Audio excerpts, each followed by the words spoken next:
Go on. This is a true story. It happened to a friend of mine, Tuesday at 2.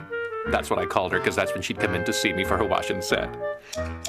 Now, Tuesday at 2 didn't have much of a life. Oh, I could tell by the way she dragged herself around and talked about her husband's ailments and medications, and unhappy people are not big tippers.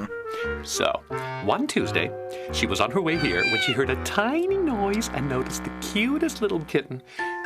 Tuesday at 2 felt sorry for the little thing, so she scooped it up. The kitten snuggled up to her and started to purr, so Tuesday decided to keep it.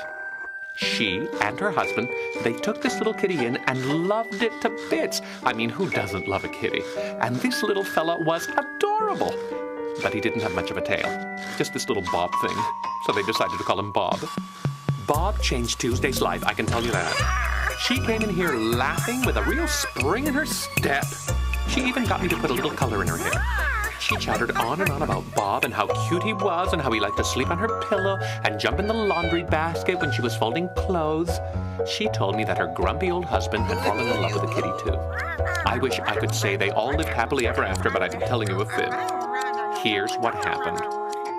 Well, the kitty started exploring and managed to get himself stuck up in a big old tree where Mr. and Mrs. Tuesday couldn't reach him. They tried to tempt Bob with kitty treats, but the kitty just climbed higher and higher. Now, Mr. and Mrs. Tuesday at 2 weren't going to climb a tree. No, sir. They put a high value on their bones. Tuesday was just about to call 911 when her hubby said he had an idea and ran off to get some rope. I admit, it was a pretty good idea. They were going to try to lasso the end of the branch where the kitten was sleeping and pull it down towards the ground. That way, Bob would easily be within their reach. After a few tries, the lasso finally got around the branch. The old dears had to pull and pull on the rope with all of their might in order to make it move. Bit by bit, the branch came closer and closer to the ground. The plan was definitely going to work. But their strength ran out at the exact moment Bob was in reach. They both let go of that rope at the same time. That branch snapped back with all the force of nature behind it, and the cat was catapulted through the air. It soared way out of sight. And once more, Tuesday's life was changed, but this time for the worse. She stopped smiling.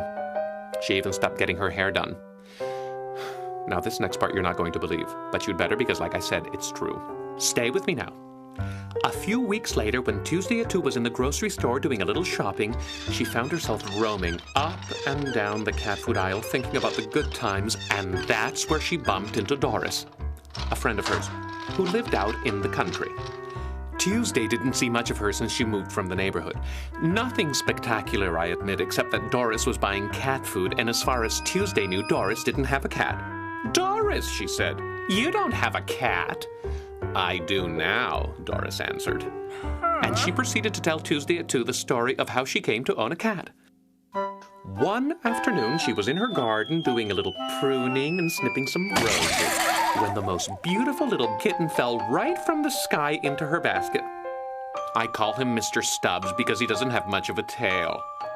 It was such a shock to Tuesday at 2 that she staggered backwards and fell right into a big pyramid of cats, knocking the whole display over. Oh, she didn't die or anything. Not that she didn't want to. Mr. Stubbs and Bob were one and the same cat, and Tuesday knew it. It's a true story. It happened to a friend of mine. Tuesday at 2 will be here any minute. You can ask her yourself.